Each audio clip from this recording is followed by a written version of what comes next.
주님의 사랑하심을 전합니다. 네덜란드의 화가 벤 고흐는 목사의 아들로 태어났습니다.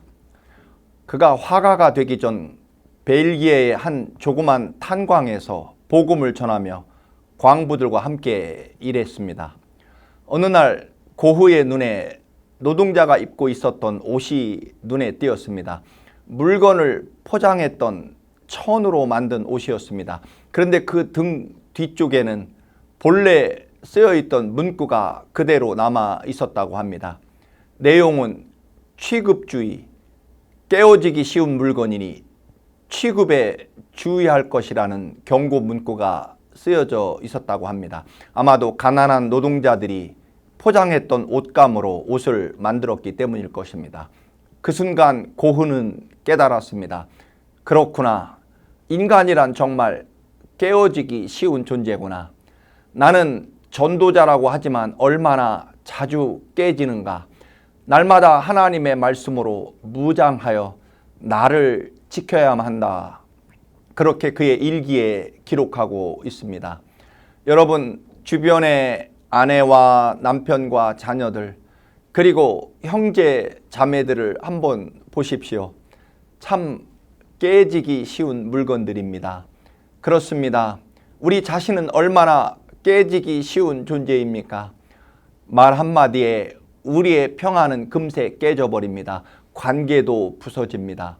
주님을 향했던 믿음조차도 조그만한 일 때문에 여지없이 무너지고 깨지는 것을 부인할 수 없습니다.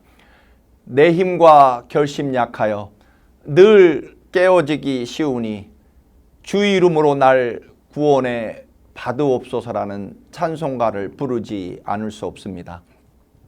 그러나 누군가가 던지고 물을 뿌리고 갈고리로 찔러도 상처받지 않고 깨지지 않는 길이 있습니다.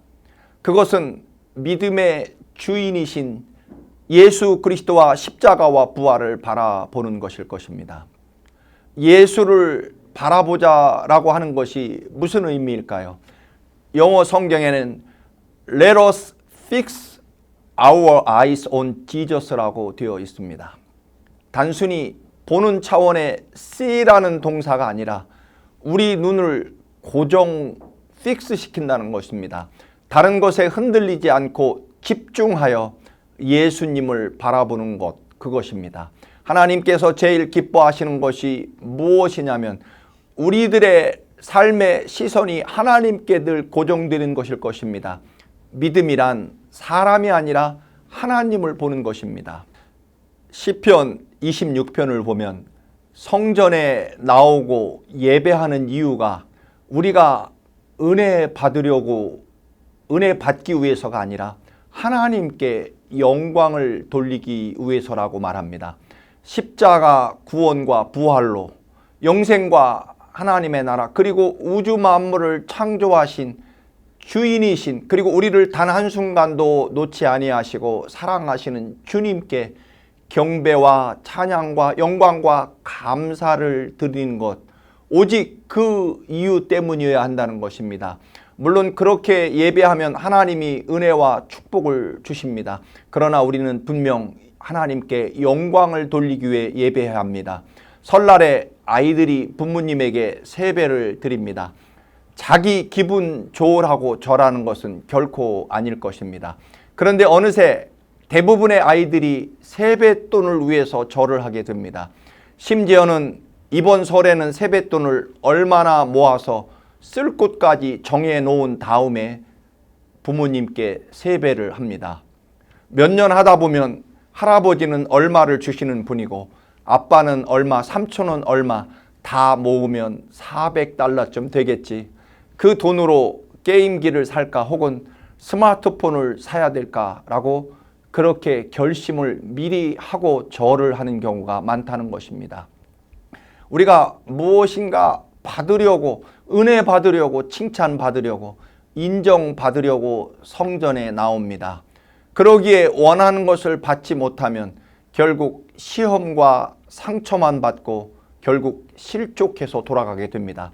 믿음은 사람들의 칭찬이 아니라 먼저 하나님의 칭찬을 구하는 것입니다. 오직 주님을 믿고 신뢰하는 것입니다. 성경은 한가운데에서 바로 사람을 믿지 말고 하나님을 믿으라고 말씀하고 있습니다. 우리가 주님을 믿을 때 우리는 반드시 승리할 것입니다. 제가 군대 생활에서 제일 힘들었던 것은 군대에서 하는 훈련도 아니었습니다. 또는 전방에 근무하면서 북한 군인들 때문에 힘든 것도 아니었습니다. 가장 나를 힘들게 했던 것은 함께 생활하는 같은 소대원 전우들이 나를 가장 힘들게 했었습니다. 늘 우리 신앙에서도 우리를 가장 어렵게 하는 것은 사실 사람입니다.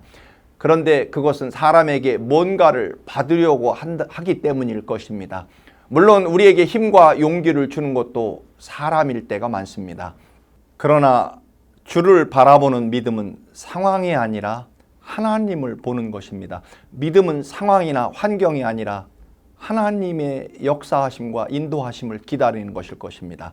베드로가 주님을 바라보았을 때는 바다 위를 걸었지만 파도를 보았을 때는 물속으로 가라앉는 것을 볼 수 있습니다. 문제는 여러분 여리고 성도 아니고 홍해 바다도 아닙니다. 이집트 군대도 골리앗도 아닙니다. 누가 하나님을 믿고 하나님을 바라보느냐의 문제였습니다. 상황이나 환경을 바라보는 것은 믿음이 아닙니다. 세상의 것들을 바라보는 것이 절대로 믿음이 될 수 없습니다. 믿음은 모든 상황과 환경을 초월하시는 하나님께 집중하는 것일 것입니다.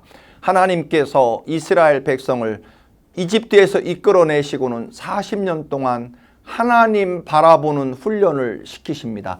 오로지 하나님의 인도하심으로 홍해바다를 건너고 매일 만나가 위로부터 내려옵니다. 그러나 가장 중요한 것은 하나님의 온전한 백성으로 살기 위해서는 이집트의 모든 습관과 가치관을 버리는 것이었습니다.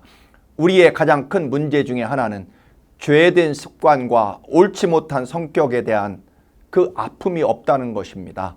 그것과 싸워 그것을 죽이려고 하지 않는다는 것입니다.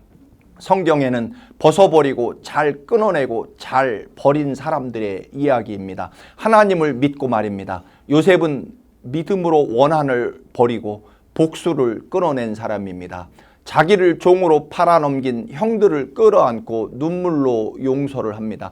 다윗도 마찬가지입니다. 자기를 끊임없이 죽이려고 하는 사울 왕을 굴 속에서 만났지만 인간적으로 단칼의 문제를 해결할 수 있었지만 믿음으로 복수의 칼을 버리고 자기 원한을 스스로 자기 안에 죽인 큰 사람이 되었습니다.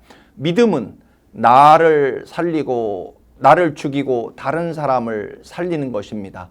하나님 안에 내가 살고 내 안에 하나님이 사는 것입니다. 우리는 죽지 못하기 때문에 늘 세상에서 죽어 살아갑니다.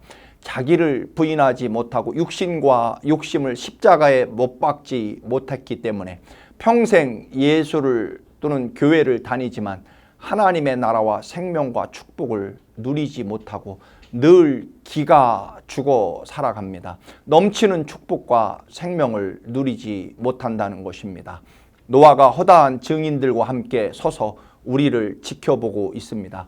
100년 후에 홍수로 멸망한다는 하나님의 말씀에 배를 100여 년 동안 만드는 그 외로움을 견디기 어려웠지만 그는 날마다 자기를 벗어버리고 하나님의 약속을 채워 살았습니다. 그러나 나의 생각과 육신을 죽이고 그리고 버리고 오직 믿음으로 사는 길이 진정으로 사는 길이라는 것을 100년 후를 내다보았고 모두가 홍수로 죽고 노아 식구만 살았습니다.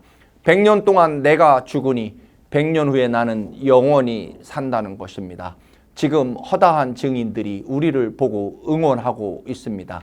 믿는 사람에게는 설명이 필요 없고 믿지 않는 자들에겐 아무리 설명해도 소용없다는 말이 있습니다. 여러분, 예수를 바라보십시오. 예수를 생각하십시오. 생각의 초점을 예수께 맞추십시오. 마음을 다하고 뜻을 다하고 정성을 다하여 하나님을 사랑하시라는 것입니다. 그러면 정말로 성경이 말씀하시는 바와 같이 들어가도 복을 받고 나가도 복을 받게 될 것입니다. 부족함이 없는 삶, 후회 없는 삶, 짊어지고 싶지 않은 삶, 그러나 언제나 삶의 축복의 잔이 넘치는 복을 받게 될 것입니다. 주님을 바라보십시오. 할렐루야.